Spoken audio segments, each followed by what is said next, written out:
Today, the Keep is very proud to present Bill Dominick, a lifetime member of the town of Monson.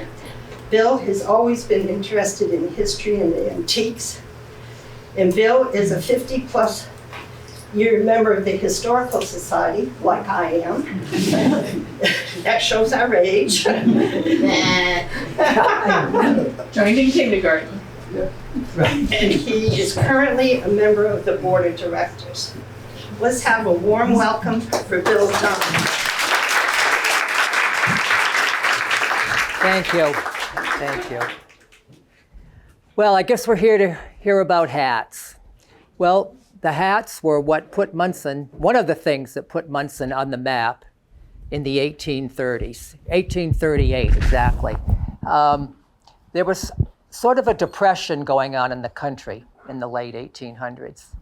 And in 1838, Charles Merrick was working in a mill down in Hazardville, Connecticut, had lost his job, was on his way home back to Monson, and it had heard that in Somers, Connecticut, there was kind of a secret at the time, operation going on. They were making hats out of palm leaf. And he really wanted to find out how this was done because he was very interested in doing it himself. He managed to get himself into wherever this was going on and was able to find out how it was being done. He was able to get 7 pounds of palm leaf, and he created the first shaker hood to be made in Massachusetts, which was a very popular style at that time. And that's what really started out the whole hat business in Monson, was this shaker hood. So he made a loom, and he started making these by himself. It started out as a cottage industry. They had a wagon, and he would go around on all the back roads in town, dropping off the braid to different women, and different women would do the weaving, and some would do sewing, and then he'd go and pick it up at night and bring it back and put the finishing touches on the hats. The following year, he asked his brother-in-law, Rufus Fay, who was also out of work, if he would be interested in joining him in this venture, which he was. I will note that they were married to sisters, so they had a very close relationship.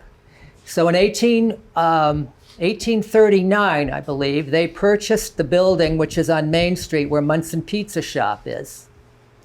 And both families lived in the front part of the house, and the hat factory was in the back of the building. By 1841, they were doing very well, so they bought the property where the town administration building is. And first there was an old building on that site. And then in about 1850, I believe it was, they had it torn down and built their new factory, which is the picture right here. It was located, like I said, right where the town administration building is. And the old Monson National Bank was located right next door to it. There was I'll tell more about that later. So that was in 1850s that was built. Of course, it was just straw hats. And in 1856, they joined partnership with another 2 men, a Mr. Hodges and a Mr. Hersey, who were from New York. And they opened up a showroom on Broadway, and they sold the hats. They were produced in Monson, but they were sold in New York City. Yeah. At the height of their business, they employed about 1/3 of the people in Monson. And even people from other towns were employed by them. And at their height of their business, and around Easter time, they employed about 2,000 people. Yeah. So they were one of the things that really put Monson on the map. That was the quarries, the hats, and farms were the 3 things that really put Monson on the map. Anyway, so this was we're up to 1856 now, when Mr. Hodges and Mr. Hersey joined forces with them. They became equal partners. So everything was going along very well. Things were going so well that the sisters Rufus's wife, Margaret, and Charles's wife, Mary Ann, decided they wanted new houses built. So the two houses they wanted built exactly alike, and they are both still standing. One is my house, Rufus Fay's house on Main Street, 103 Main Street. They sent their wives, after the houses were built, they sent their wives down to New York City to pick out furnishings and accessories for both of the houses, and they both bought exactly the same thing. So the houses were not only identical outside, but they were identical inside. Both houses remained in those families for over 100 years. And they said it was amazing. Bob Fay, who was the great-grandson of the original owners, who some of you probably know, told me one time that it was amazing. You would go in a cupboard in one house and there was exactly the same china and glassware stuff in the house next door. So it was really something, yeah. And Rufus Fay's wife, Sarah, Margaret died, and he married another sister, Sarah, from that family. They were the McMaster sisters from Palmer. So they really corralled these two men, and yeah. So in 1891, Rufus Fay had passed away, and Charles Merrick had sort of retired. Charles Merrick was also the first president of Monson Savings Bank. How he managed to do all this, run this factory, be president of the bank, I'll never know. But his picture is hanging in Monson Savings Bank now. For their 200th birthday, David Dupuy, I don't know if you know him or not, but he painted a picture of Charles Merrick. So it is hanging in the lobby of Monson Savings Bank, yeah. So in 1891, Charles Merrick's son and Rufus Fay's two sons took over the business. And in around 1900, they sold the business to a Mr. Hyman and a Mr. Licton, with their name. They were two gentlemen. I think they were from Foxborough, Mass. And they continued to run the business, which was going very well. In 1912, there was a huge fire at the hat shop, and the whole place burned to the ground. Yeah.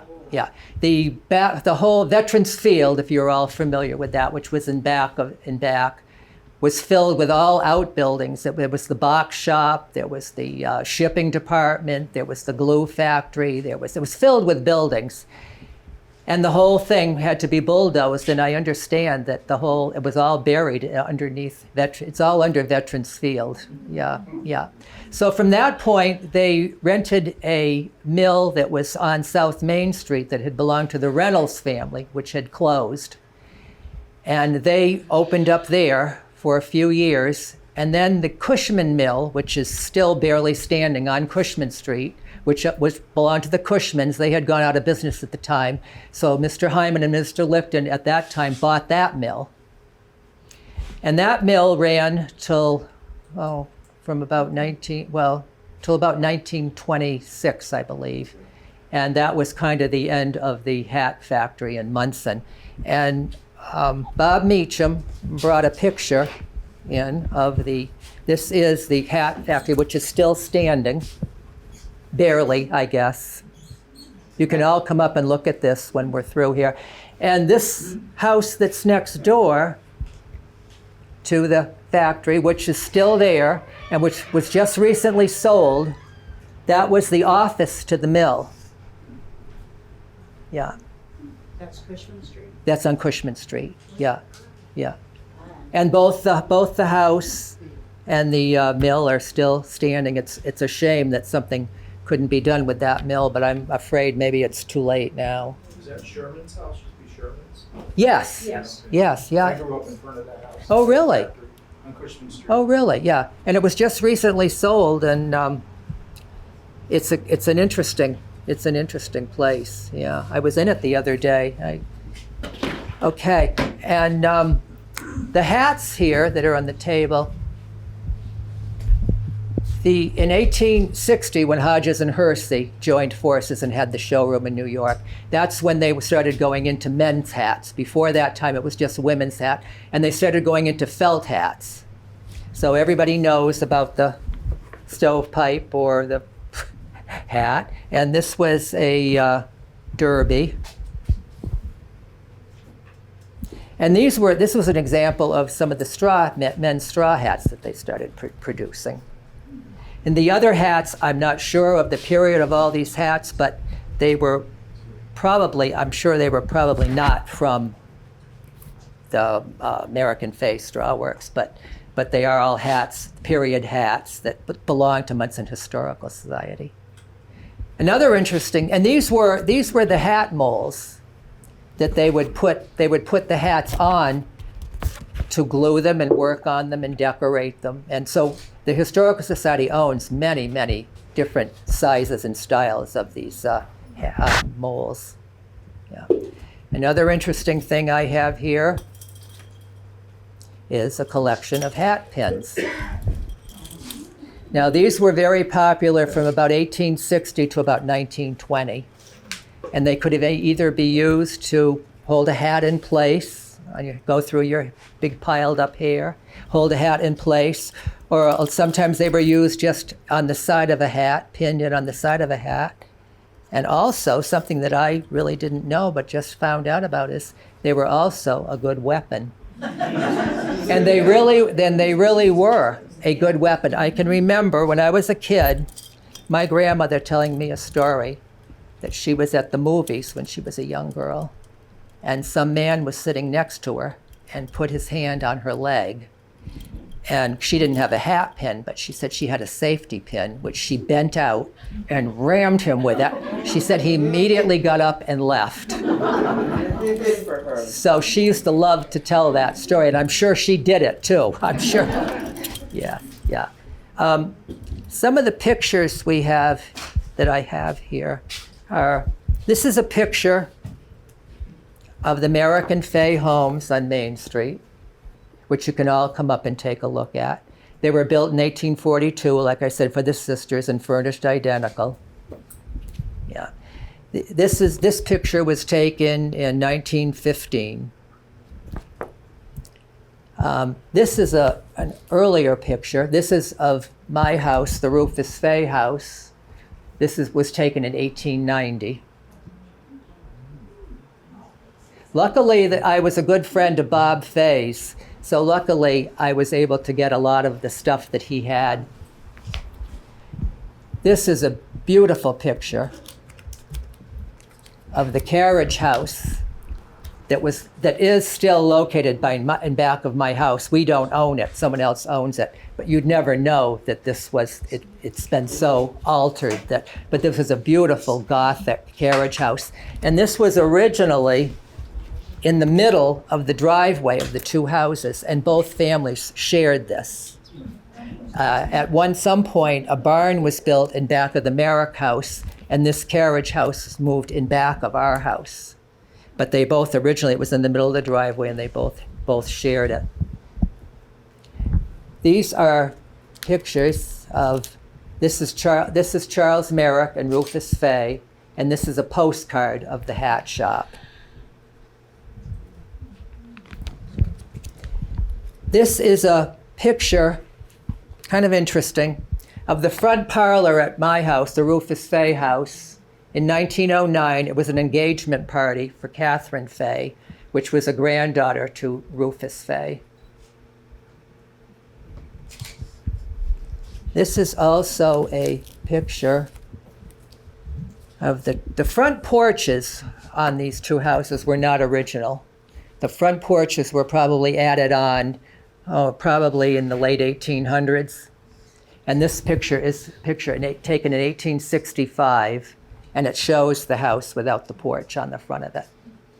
And I'm so happy that when we bought that house many, many, many years ago, I wanted to take the porch off because it wasn't original.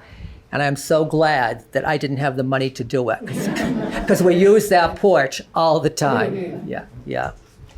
This is another picture of the two front parlors in our house that were decorated for that Valentine's Day party. This is a picture of Sarah McMaster Fay, Rufus Fay's second wife, sitting on the front porch of our house at 103 Main Street. Yeah. She looks very unhappy. She didn't like the porch. Well, I don't know why she didn't. It looks like she's got a nice cool spot in the corner where I always sit. So, yeah. I think unless there's any questions, if anybody has any questions about the hats or, yes. How well paid were the workers? You know what? In my notes, I wrote that down so I wouldn't forget to tell you.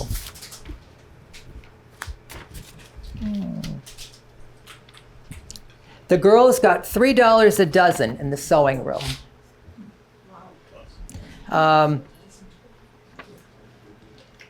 Let's see.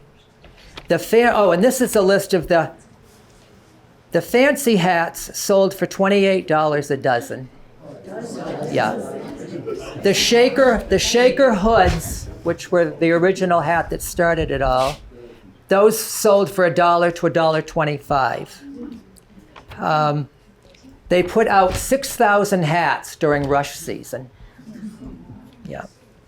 I meant to mention that in the 1860s, the Industrial Revolution was starting, and they got this new machine called the bow stitch machine, and that took the place of 15 women. This one new machine that they got. So a lot of the women that were working in the out-of-town areas were not employed any longer. They didn't need them. But that was too bad that had to happen. And I also want to mention that the Merrick and Fay hat industry was not the only hat industry in this town. There was also the Reynolds and Gage, which was located on South Main Street. They were also producing straw hats, and there were other little areas in town that were. We have a lot of hat making equipment in the attic of the Jacob Thompson house that was donated to us by a lady on Washington Street. I don't know if any of you remember Julia Schetzel, Marianne? Yeah. The Schetzels donated it to us.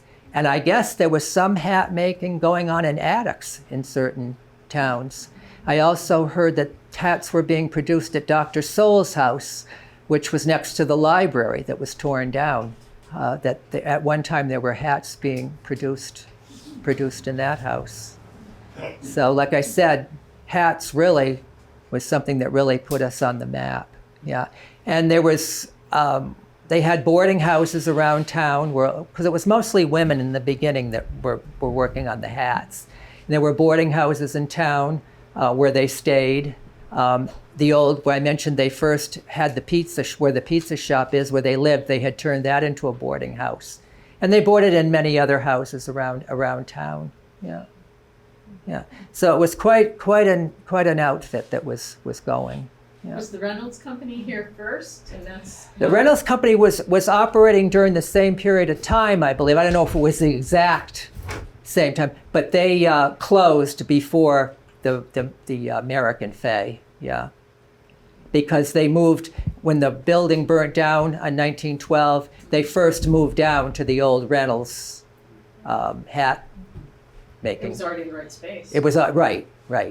And then I said that when later on, they bought the property on Main Street. Yeah. So if anybody doesn't have any other questions, you can come up and take a look at the pictures and, yeah.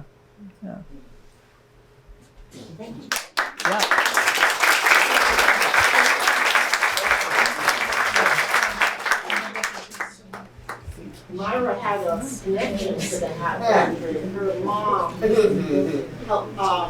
worked at the hat factory. Really?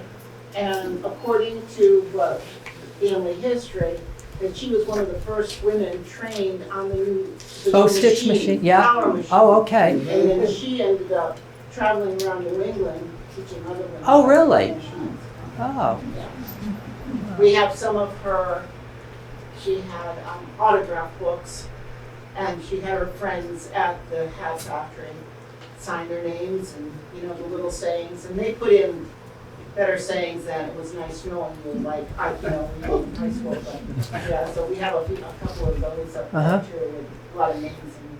One other thing I can add to this that isn't related to hats, but the where's the picture with the when the complex burned down in 1912, and the bank, of course, didn't burn down. It was made out of granite, but it was burned out, and they tore it down. The wall that's going up Academy Hill there, in front of the Horacek's house, and in front of where the old Academy Gymnasium was, they built that wall with the cinder block that came from that. Yeah, yeah. And the sign there, bank, Yeah. belonged to the Historical Society. And we were asked when the bank celebrated their 200th birthday, they had asked if they could have that sign. And we voted to let them have it. And that's located now down on Main Street in front of the town administration building. Yeah, yeah, yeah.